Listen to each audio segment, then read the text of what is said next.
Well, great. So, Hi, everybody. Appreciate you coming out. My name is Chris Parker. I work with a group called Give that has multiple avenues to it, one of which is Perpetual Housing Fund, which I think we'll talk a little bit about today. And just really excited to talk about something that we've been playing around with for a while. If it's okay, I'll share a few slides. Oh, looks like I need to send a request for that. All right.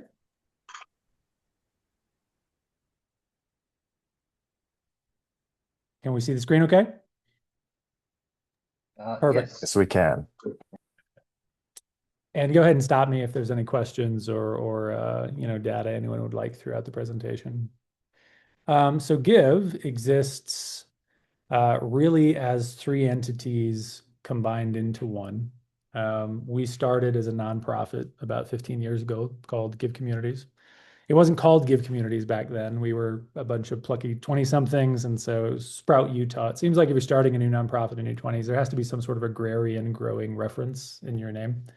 And that was true for us. But started as a nonprofit with kind of a generalized idea that there were a lot of communities in our kind of geographic region that you could tell change was about to happen to.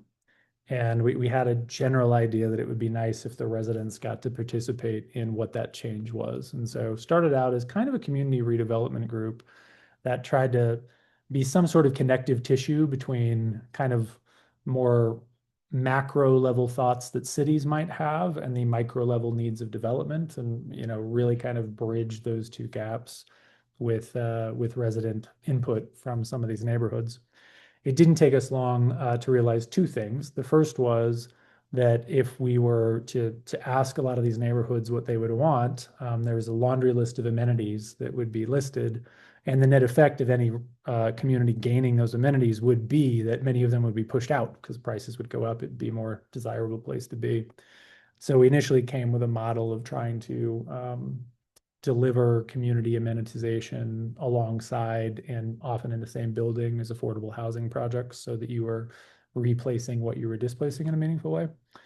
The other thing that we found out very quickly is that in relatively small ecosystems of philanthropy, if you are successful in getting a grant or donation, your neighbor did not get that same grant or donation. And so you were basically moving philanthropy around instead of generating new impact. If the model that we had to self-support was kind of the well wishes of different donors.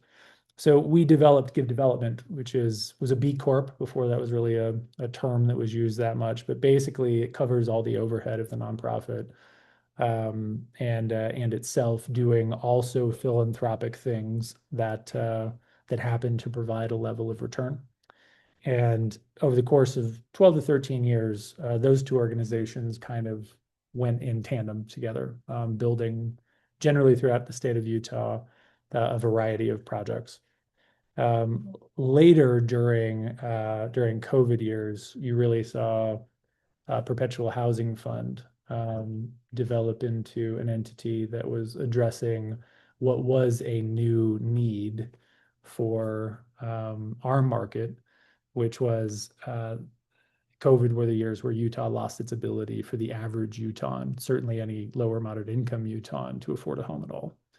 I know Hawaii's probably had that going for some time, but that was a new thing for us. And so Perpetual Housing Fund looks to create, um, avenues where the place a person lives can meaningfully impact their ability to retire, their ability to, handle an unexpected life event, basically creating some of the value that historically homeownership has had in an ecosystem and landscape that is radically different than the one that the average Utahn could just buy a home, and we could have some level of confidence that that home would be the thing that they would look to when they went to have any of these sort of late stage life events.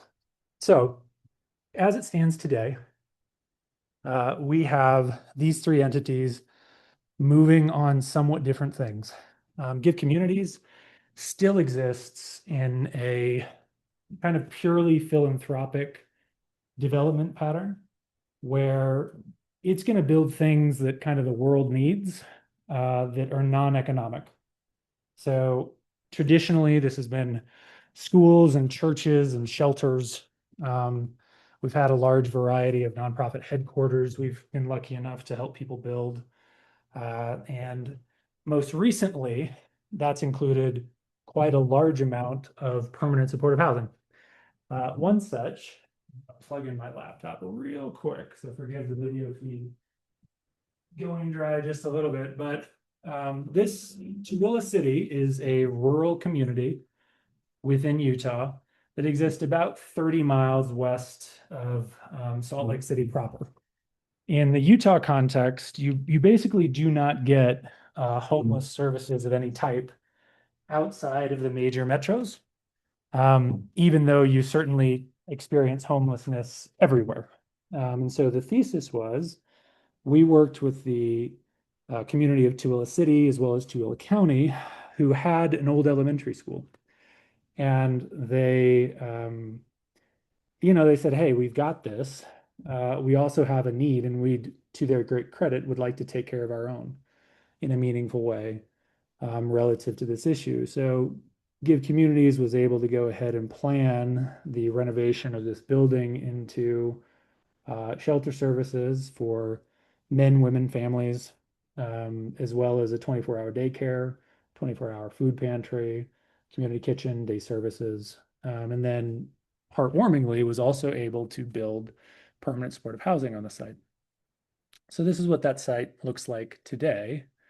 The Basically this back is permanent supportive housing units, and then kind of in the foreground, you're able to see what is the fully renovated shelter system.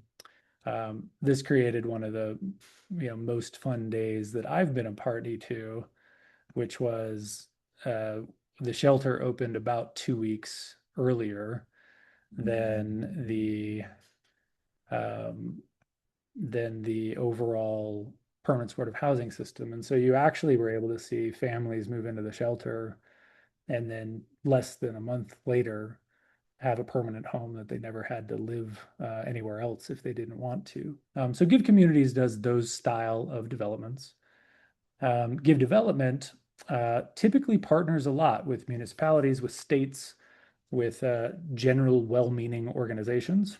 And it sees one of its major benefits as taking good things that provide some level of return and not only helping its other nonprofits that are related to it, but also helping these organizations create war chests for this sort of work that they want to do. How this might look is, Salt Lake City has kind of their main civic campus. They had acquired some of this land up on the red side, the project site that was adjacent to their main public library here in the middle, the main municipal building here on the left, and then their public safety building, which kind of has their services for fire and safety and the whole 9 yards. And they really wanted an end cap to that project that could truly be for everybody. And so we went ahead and were able to build the exchange, AV and Maya. In our market, it's fairly irregular to see true market rate mixed with affordability. In fact, there wasn't a single example of that done where you were getting top market rents. And so we were able to provide 50% affordable units mixed into a market rate building with 17,000 feet of retail on the bottom that was tiered in how much it would cost. Kind of at the edge of this civic campus. All of our buildings are all electric, and that was fairly atypical at the time here for this project. And yeah, this is what it kind of looks like today. We also were able to demonstrate, this is a micro unit building right next to that building that also has 126 units.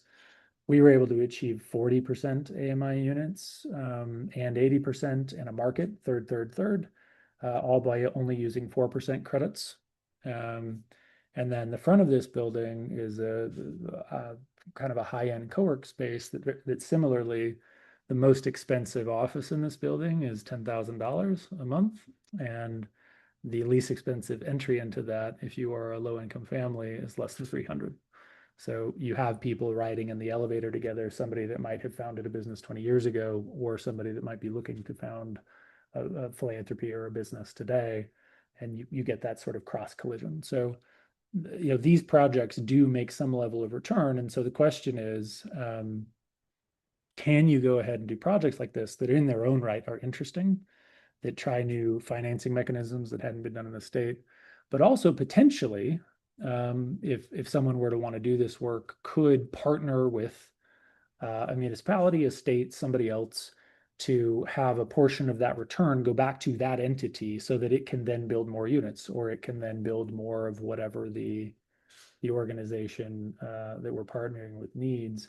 And we feel like that's important. A lot of states and cities have something of a one-way model of handling their, say, land holdings or monetary resources. If you're a city and you've got some vacant land, maybe you'd like to see some mixed income housing on it, or affordable housing on it, or PSH or shelter, or whatever it may be.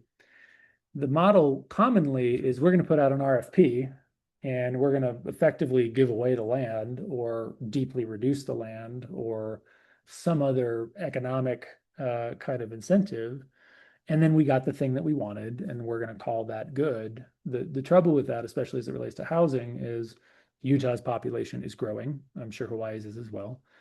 And so if you're giving away a scarce resource now, and you're likely to have a bigger problem in the future, if you don't have a vehicle to scale your resources relative to the growth in your demand, you're going to end up with even less, trying to handle even more in the future. So give development really looks to do good things, but also do good things that increase the capacity of people that do good things and entities that do good things. And then Perpetual Housing Fund is the most recent of these. So I was just chatting a little bit earlier about this offline. This really came via COVID as a direct result of the youngest member of Give. We have commonly twice a month meetings where we'll go ahead and have the whole team together. We'll talk about impact. We'll talk about things that we can do more, also just see each other. And during COVID, one of these individuals really was very insistent that there seemed to be a very direct link between your economic situation and how COVID was affecting you. And there also seemed to be a very direct link between your economic situation and how you answered the question, did your parents own a home? And so here we had fairly clear data that suggested that home ownership is pretty meaningful in people realizing what you might, anecdotally call the American dream. And we were building rental product, exclusively. And it was well-meaning rental product. Like, I'm very proud of the things we were building, but we were not interrupting generational poverty. We were kind of giving 1 month injections of cheap rent again and again and again, and which is a very good thing to do. Stability is a great thing to do. But it really wasn't correcting kind of systemic imbalance. This graph are based on national statistics. We got the 2022 data that this is referencing, I don't know, about a year ago, something like that. Before that, we were using 2019 data. And I can tell you that in 2019, the number on the left was a couple $1,000s different. I think it might have been like $3,000 or $4,000 different. But the number on the right was $150,000 different in 2019. And this is before the major COVID spike, really. So with no other difference between these two parties, you saw somebody's net worth go up a few grand, and you saw somebody else's net worth go up probably more than the salary that they could hope to have over that same period. Certainly the amount anyone could hope to save over that period. So huge link in ownership and how it really has made a difference in the long-term net worth of families. In Utah, you also saw something very peculiar happen during this period. We used to be really good at being able to get into a home. In fact, Utah has statistically the best economic mobility in the country as a state. And part of that was that if you were a manager at Denny's, you could get into a home. It might need paint, it might need a window fixed or something like that, but that sort of on-ramp was available to you. And that disappeared during COVID. Now the average, Utahn cannot afford a home. In Salt Lake proper, the AMI, someone making Salt Lake's AMI can afford precisely 0 homes in Salt Lake City. And so you had this sort of not new to the country, but certainly new to us kind of urgent need for figuring out how families were supposed to stabilize in an environment where even the expectation of owning a home really was something you were putting rose-colored glasses on to expect. So we looked at kind of what's going on in the market right now. And historically, this isn't as much the case over the last few years since Donald Trump's initial tax change. But historically, you have 3 groups of people. You've got people that can afford a home. And they actually used to receive the biggest subsidy of any housing group in the nation. And for a lot of good reasons. There's stability that comes with home ownership, theoretically.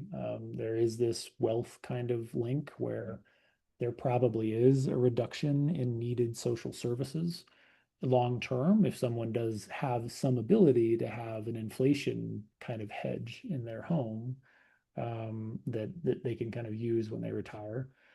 And just home ownership generally, I think is something that is not a bad thing to incentivize. And so we did. The mortgage interest tax deduction, again, up until the last few years, was the single biggest housing subsidy that we gave in the US. Then you had people that didn't make enough to own a home, but made too much to, have a voucher or to qualify for LIHTC. And this group just kind of swam with the hope that if they worked harder or somehow something nice happened to them, that they might bump into the top category. But we basically give no subsidy whatsoever to this group. And then you had more classically incentivized subsidies where you've got vouchers and LIHTC that are handling people that make under a certain amount of money. The bottom 2 categories don't have many vehicles to ascend out of that, at least not on a governmental level. And yet the top group has a very clear, pathway to being better than they are right now. So we do 2 things at PHF. We build for sale attached product that we don't make any money on.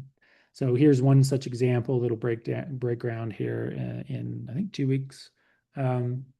Specifically targeted condos that are available at what an AMI family can afford. So these are 3-bedroom, 2-bath condos. They're actually quite nice in their finish and their design.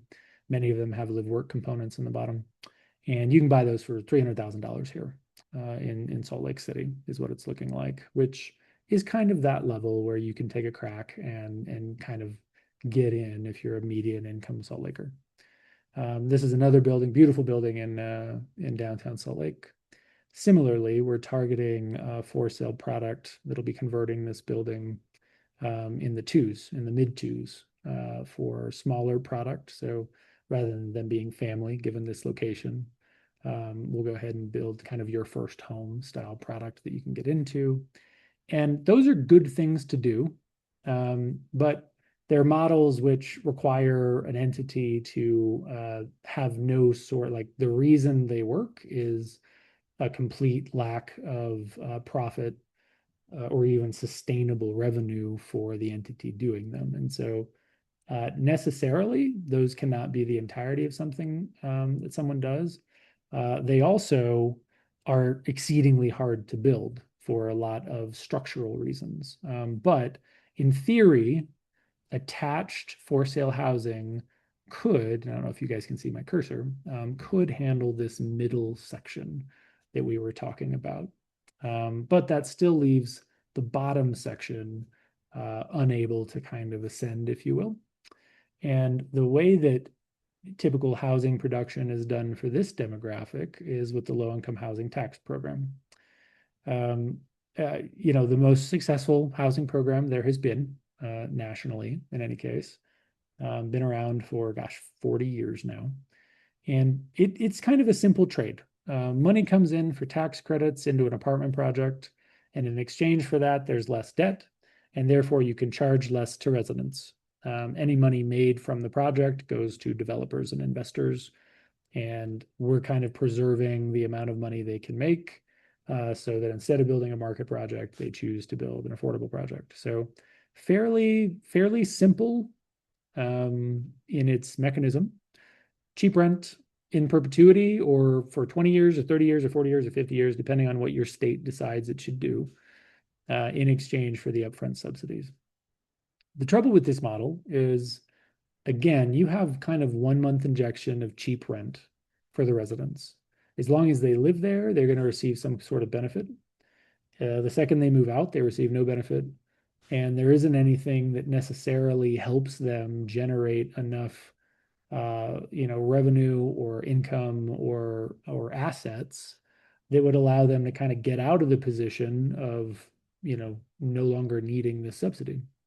And so, in a nutshell, the larger thing that Perpetual Housing Fund does is it changes this model a little bit, where instead of the developers and investors making these returns, 75% of them go to the residents themselves, allowing this sort of tax credit vehicle to not only provide affordable housing in the short term, but provide long-term wealth accumulation for the residents, such that potentially in the future they may no longer need affordable housing, and or their kids may be able to go to the college they get into instead of the college they can afford, or whatever someone might use a kind of decent chunk of change in their life to do.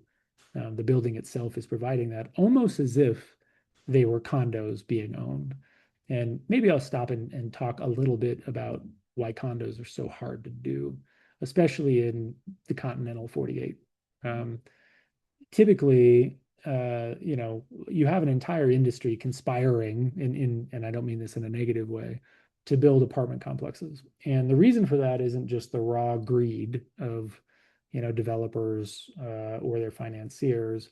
It's because structurally condos don't make a lot of sense economically.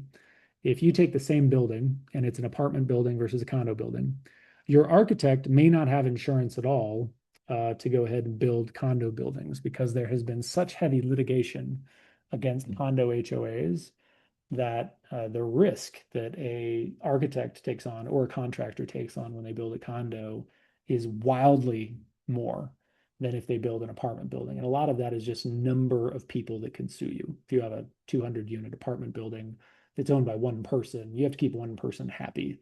If it's owned by 200 people, they had a series of attorneys from California, kind of go around and just, right before kind of a period of liability would end on a condo building, would just make sure that everybody didn't have anything they didn't like whatsoever about their building, and basically went around and created class actions against a lot of HOAs.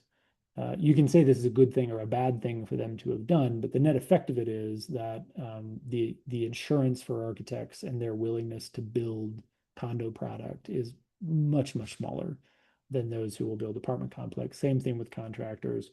With financiers, 0809 just saw complete havoc in the condo market.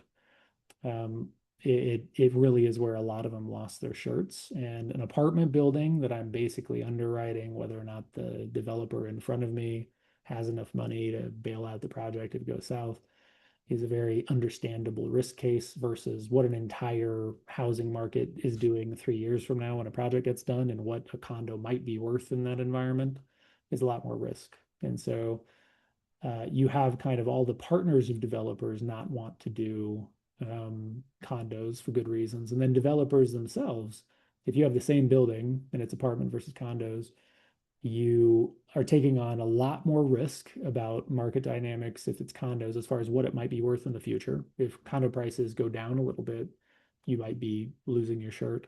But you also have a double taxation, more or less, on condos versus apartments. If you build an apartment building and rent it for a year and sell it, that's going to be a long-term capital gains tax for you.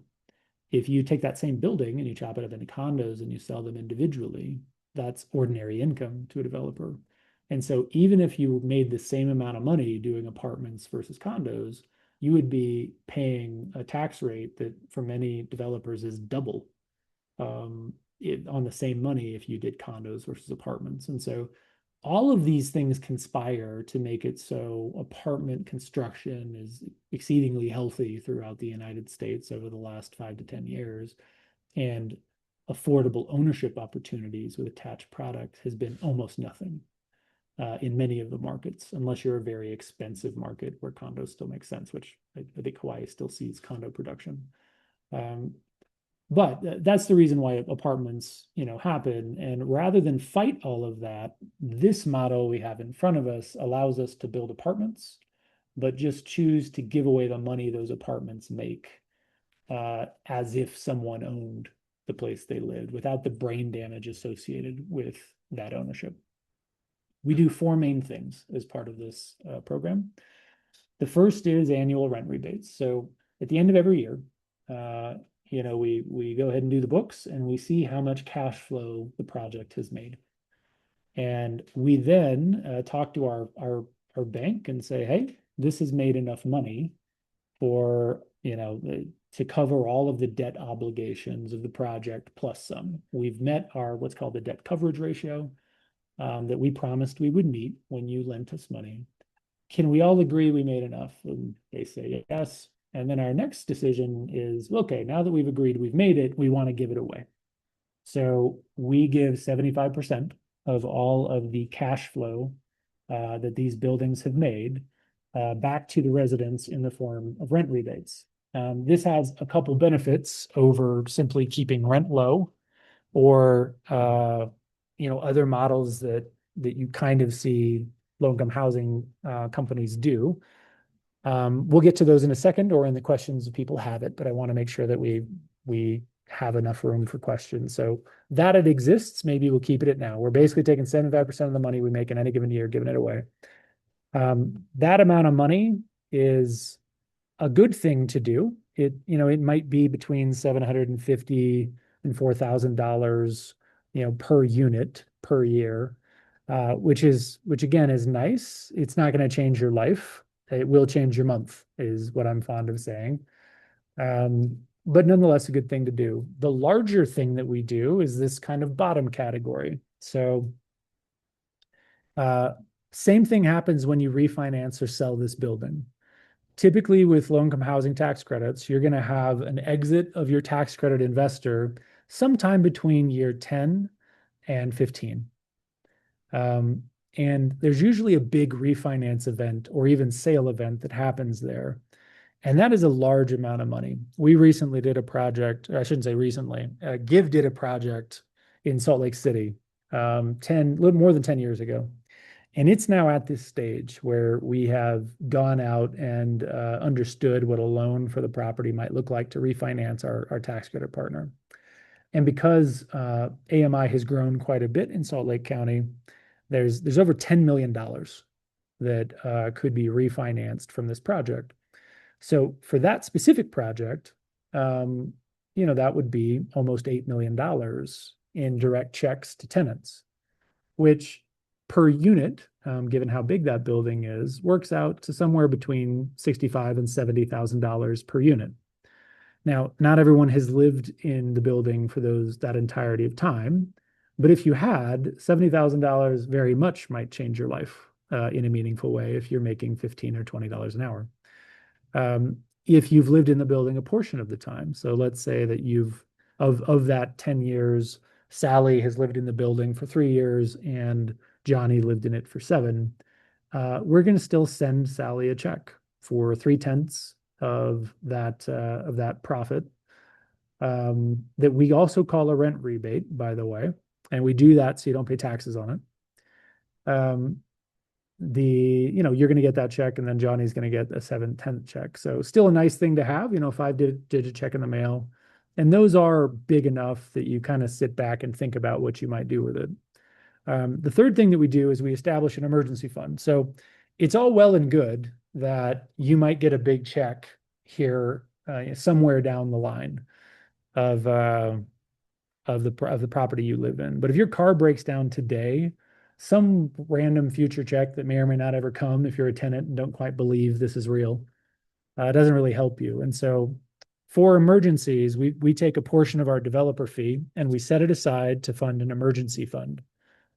What we do with that is we go ahead and we'll let you draw early what you might have drawn later for to make sure that you're not going to a check cashing place over your car breaking down or something like that. So we're basically just pulling that forward. It's not a loan. It's 0%. You never have to pay it back. We know you're good for it because we're going to pay you this in the future, and where we pull some of that longer term value forward. And the last thing that we do is, let's say that you've lived in the building 5, 6, 7 years, and it's still 5, 6, 7 years before we're going to refinance this thing. But you really would like to get into a home, and but for a down payment, you might be able to. For the products that we build that are for sale, which again is far less than what we do on the model we're talking about right now, we'll let you trade your quote unquote equity in the big building for a down payment on a home. Dollar for dollar, you're going to trade, $30,000 worth of long-term value in the place you live for a $30,000 down payment on one of these houses. And collectively, those four elements are kind of what we call the tenant wealth initiative. An example of this, a recent example of this, this is a building that we actually office in now. The middle 8 floors of this building were converted into 96 units of housing, half of which were 3 and 4 bedrooms, and the remainder were studios and 1-beds. This is a massively mixed-use building that has, free Montessori childcare to residents on the 2nd floor. It's got a really interesting food kind of intervention. It's going to happen on the bottom floor. Toys for Tots is in the bottom. United Way is taking the 12th floor for their headquarters. All in all, by the end of it, there'll be 30 or 40 nonprofits doing a variety of things, both for the residents and for the broader community from this building. But for these middle units, we went ahead. This is a 9% tax credit project that has AMIs between 25 and 50% AMI. And they're operating under this affordable housing model that we just chatted about. We'll also build a second phase where the parking garage to the first phase is right now. That will be 60% AMI. So that'll be a 4% LIHTC project, as well as affordable ownership product that we're partnering with a group called Rocky Mountain Homes Fund, which basically co-buys a house with you and allows you to, if you can only afford a $250,000 property, but there's nothing like that around you, and there's, say, a $350,000 property, they'll basically bring in all the down payment. They'll bring in all the debt and equity. They have philanthropic debt and equity. And you'll be able to have kind of like a super benevolent lease option that allows you to participate in at least half of the appreciation of the building, half of the ownership of the building if it goes and sells, all while having an actual house payment that is affordable to you. So by the time we get all 3 of these projects together, literally everybody in Utah and specifically Salt Lake City that can't afford a home will at least have one product type that is available to their income band. I've never seen a model that worked quite as across the aisle as this one has. Utah has a very blue core to a quite red overall state. And yet here, really what you're talking about is using an existing program far more efficiently for residents. And so, the ribbon cutting had, the governor, the county mayor, staff, the city mayor, all agree really on something, which is somewhat rare for those 3 parties to agree on a whole lot in our state. But it seems like this is gaining enough political momentum that it's not a red or a blue idea. It's just a, hey, we can do this better style idea. And here's what some of those projects kind of look like. You've got these amazing views, um, very high ceilings. I mean, there's a lot of things we could talk about with office conversions generally that are quite nice, but it's a great place to live at any price. And it just so happens that it's affordable to families in Utah. This woman in holding those scissors actually for 10 years lived in that building I referenced in Salt Lake City that Give did, not Perpetual Housing Fund. And she chose to move into this building.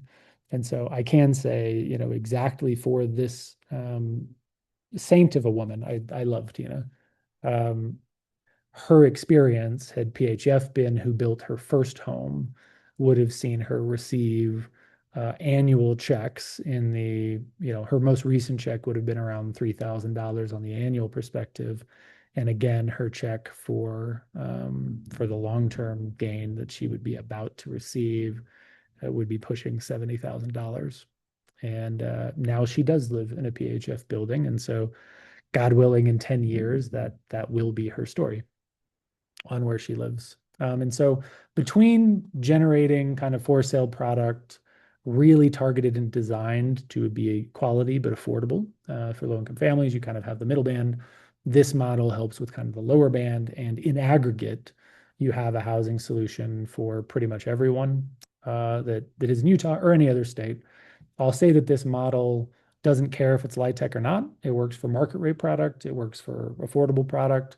We very specifically didn't change anything about how any of these deals are financed, built, designed, or otherwise permitted or approved. The only thing that we spent a lot of time changing is how can you efficiently get the money that these projects make to the families rather than trying to fight a whole system on how things are done. Let's just maybe change who they're done for in a little bit deeper realm. So that's kind of how both the Gives and Perpetual Housing Fund work together. Um, and you know what? We'll just leave it there.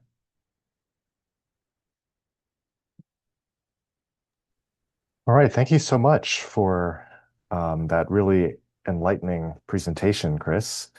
Um, I really appreciate that you've gotten into some of the weeds on some of the financing questions. I'm going to just start out with a couple of questions on the LIHTC rent to own, for lack of a better term, nature of the tenant wealth initiative, because that's an issue that we've been discussing at some length in Hawaii. And I guess to start with, this is quite unorthodox. Most developers will charge the tenants rent. Um, like you said, it's great for the tenants on a month-to-month basis, but really the developer keeps all of the upside, all of the equity that's generated in the building. Where did this concept come from? And do you see it spreading, or is this really just a one-off thing that you folks are doing? I certainly hope it's not a one-off thing. We spent a lot of time on the model trying to make it so it wasn't dependent on any weird thing. So if it's dependent on a regulation that's Utah specific, or a funder that happens to be in our ecosystem that isn't in another state's ecosystem, then it's a good thing to do, but it's something that couldn't scale at mass. It really is just a model that is efficient at delivering some percentage of the benefits of a project to the residents. We don't think that has to be almost all the money. We played around with models that gave 100% financing or 100% of the proceeds of the tenants that gave 25 or 40 or 50.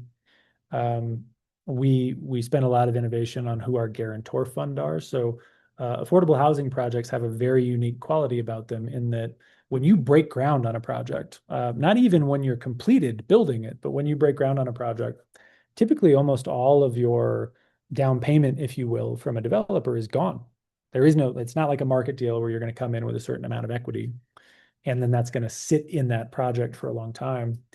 What that means is to build a project, all you really need is a fund that sits there and guarantees the banks and your financiers so that they know that you're going to be okay if a hiccup happens. But that same money, that guarantor fund, can rotate again and again and again and again through all sorts of projects.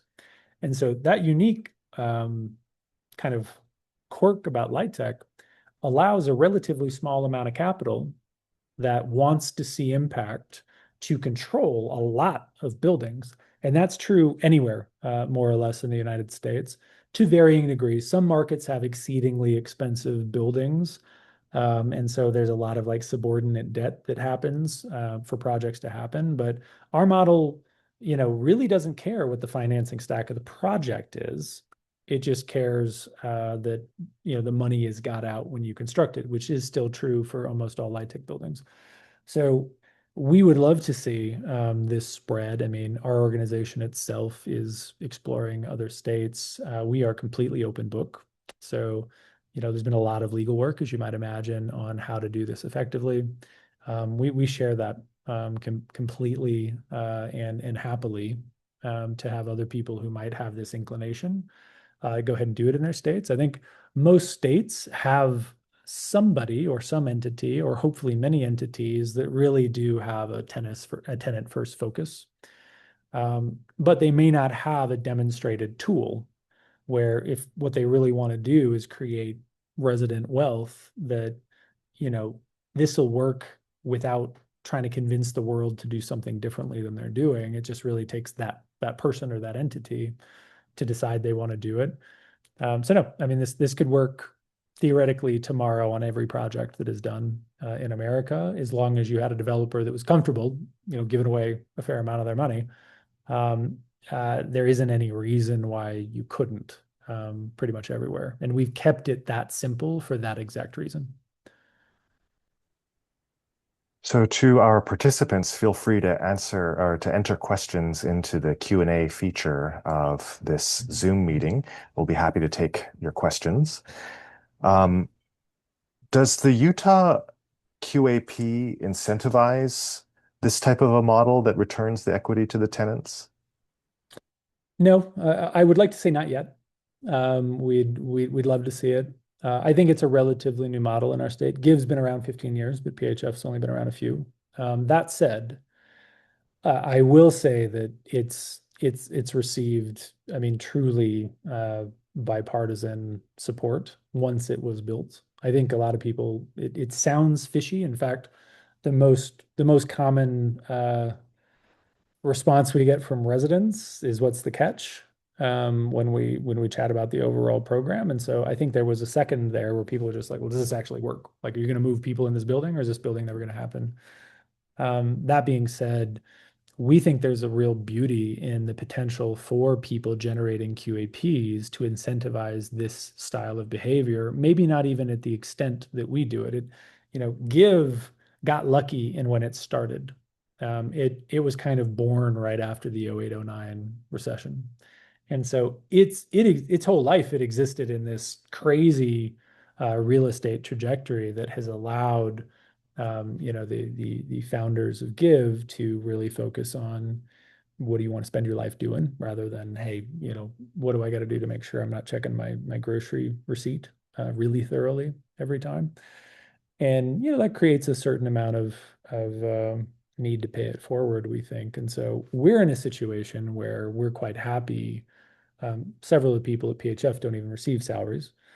But we're quite happy with that result. But if it's dependent on people in that position, then you've got something that really can't scale at mass. But let's say that you had someone writing a QAP and they gave a certain amount of points for someone who gave a quarter of the proceeds to residents, or a half of the proceeds to residents.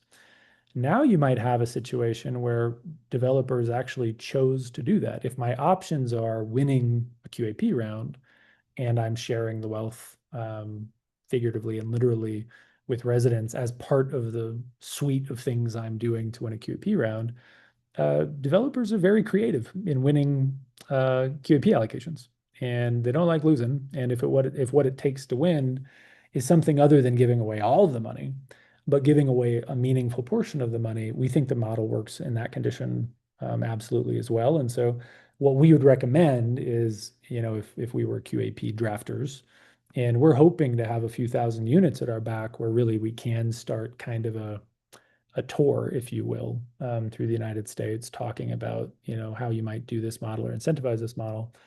I would love to see a tiering where if you give away 25 or 50 or 75 or 100% of the money, you might receive this amount of points, because most QAPs I'm familiar with have a fair amount of points available for amenity X or amenity Y. And I know if you were to ask Tina whether she would like a bigger clubhouse or $50,000, it's going to be a very quick conversation on which of those she might prefer. And so I think it's very appropriate for QAPs to incentivize this. I also think there is some percentage that I don't think there's a good argument from the development community that they can't give up. And right now it's 0 or 100. The developer makes it all or they don't get a project. And I really think you could collapse that into, yeah, developers maybe don't need 100% of the profits of these deals. The tenants can get some of it too, which is a far more efficient execution of LIHTC policy, to be honest, in my mind. We give huge subsidies to these buildings. And I think it would feel great if something beyond just a roof over your head was maybe gotten from them, if that's available for the program to do as well. I think it's fair to say that when we've proposed these types of reforms, even something like perpetual affordability, which doesn't quite go as far as, these equity givebacks to the tenants, that we've gotten quite a lot of resistance from the existing LIHTC development community. Um, how would you respond to their concerns that, they need all of the money, that they can't make these projects work, that they take on quite a lot of risk as it is? I think that's the beauty of the QAP. So uh, development is a very risky job. I mean, I do not want to minimize the number of developers I know that have lost their shirt completely and gone straight to zero, is not zero. And the nature of the profession itself is risky. You're betting that the future will look a certain way, and if it doesn't look a certain way, there might be large problems. And so we are not anti-developer. That said, uh, some plucky 20 somethings back when we were Make and Give, with fairly little experience in development, were nonetheless able to create a a pretty decent life for. I don't personally have kids, but many of my cohorts do, while doing good things. And that number that we ended up receiving is more than we needed. So I think the virtue of having the QAP simply give points to something, you're not forcing it. This is not a mandate in the QAP. But, hey, give points based on a tier, and then if nobody can do it, fine. Proof is in the pudding. No developer was willing to give away a portion of their proceeds because they needed them all. But what you might have is some developers are, and you find out exactly how much money they think they actually need by how many points they want to earn in this category. And that will answer the question on what is needed specifically, I think far more than anyone's, anecdotal guess on needing all or none of the proceeds. Personally, I think that's the most egalitarian way of doing it, because in your market, I don't know exactly how much developer fee is available in your market versus risk. I'd have to do that analysis, but it may well be that, 75% of the proceeds really need to go to the developer to make anyone think this is a good idea. Whereas in another market, it might be 50% or 75%. So the way of sussing that out is just giving points at a tier and finding out what developers in that condition decide they're willing to give up for an increased chance of winning. Well, that's a great idea. About what fraction of the total points would you allocate if you were writing the QAP for this type of thing? Wow, I've never gotten that question. It would be big. I mean, it wouldn't be the biggest. I don't know that it would, like, you know, providing a lot of units. I think your argument is if you had a development that provided 30% more units versus a development that gave away 30% of its money. I think depending on the community, you might have pretty strong advocates in both directions there. And so I don't know that it's more important than maybe raw unit efficiency. How many units are you producing that provide this sort of return. Is it the second most important thing? I mean, it's definitely top five. I also think that localities often have very specific concerns that are very important to their state or their MSA or whomever's writing the QAP that might, at least for a moment, trump permanent supportive housing. I think nationally, certainly in Utah. Utah chooses to give 30% of its QAP to PSH.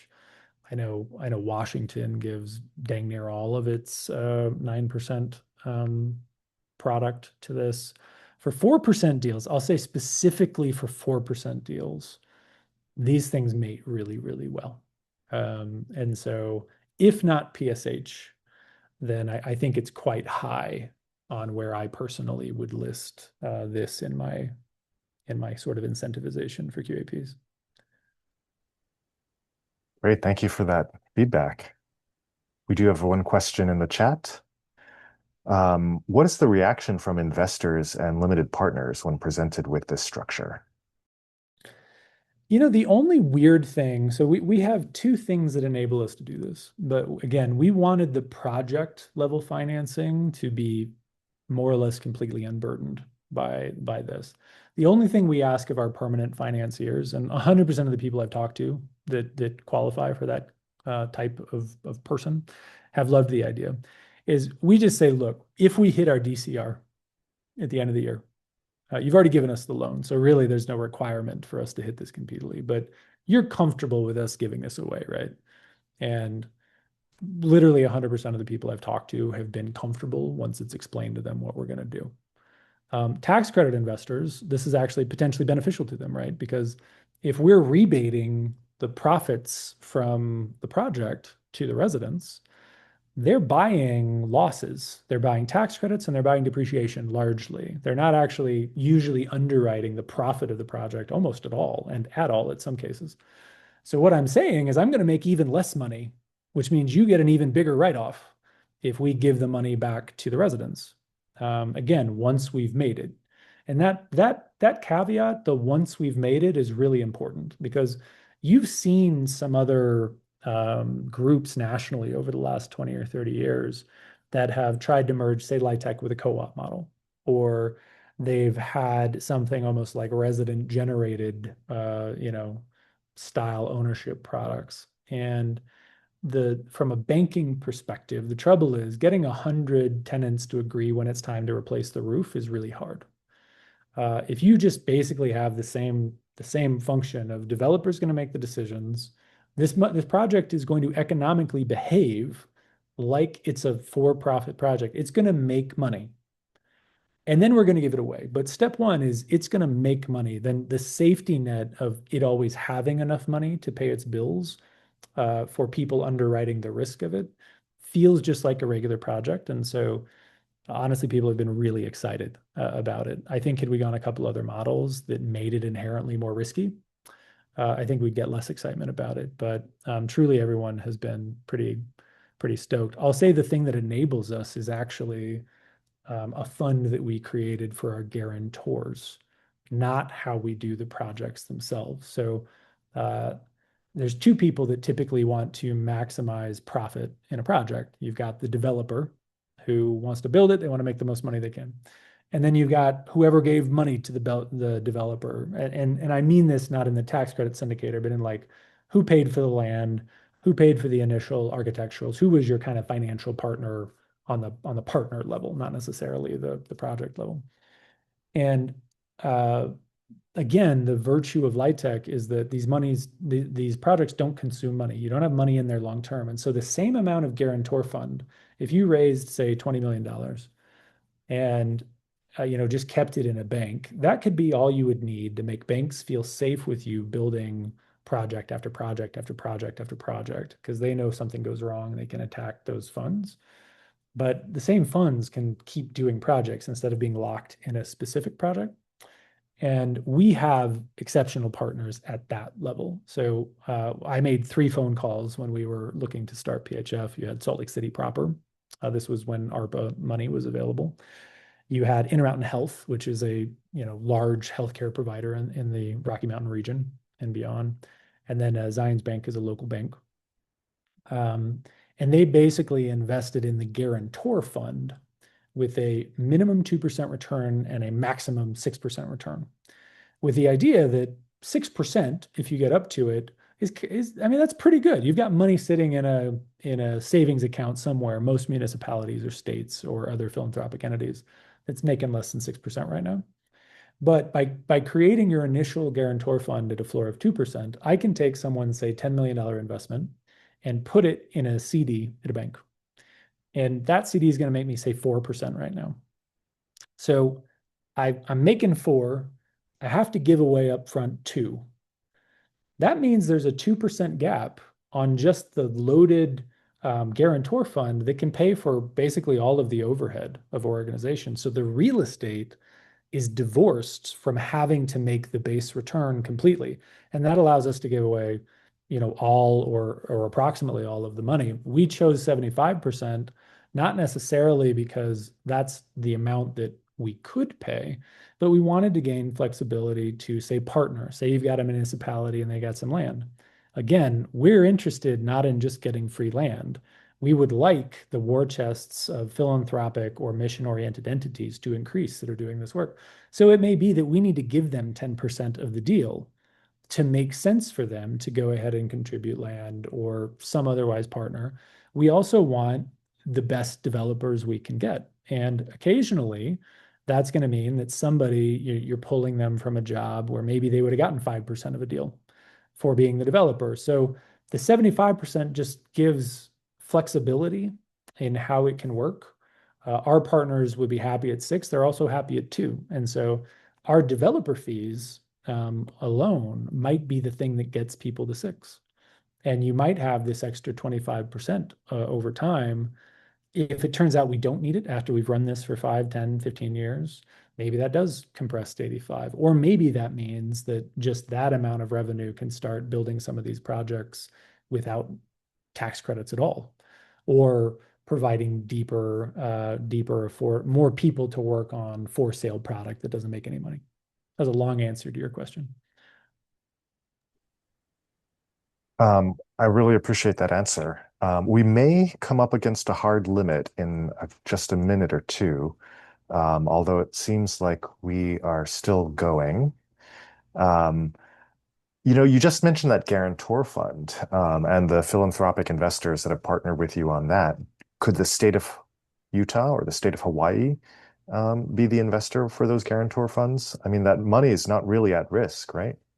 No, absolutely. I mean, it's basically sitting in a bank. It is the safest investment you can make. And I'll say it's a good thing to invest in the way that a lot of municipalities and states do.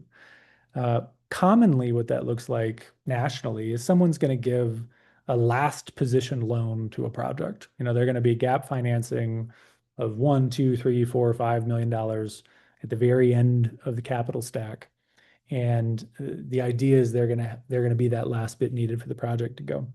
I'll say one of the virtues of investing in a guarantor fund instead of investing in these sort of hyper long-term equity vehicles or investments is, you get to use the money once. If you put it in a project and you put it in for a 30-year loan, then you might have done a ton of good for that one project. And your money past that is, that's what it's going to do. And if you're not making enough to keep with inflation, then you might have less money when that 30-year loan pays out in real dollars than you did when you started. The beauty of a guarantor fund is it can do a project a year if it wants to. And it also attacks the decision position. So if someone brings you a deal that's fully cooked except for the last $2 million, the ability of your $2 million to affect what that project really is going to be fairly limited. It's already thought of, someone's already decided where this money is going to.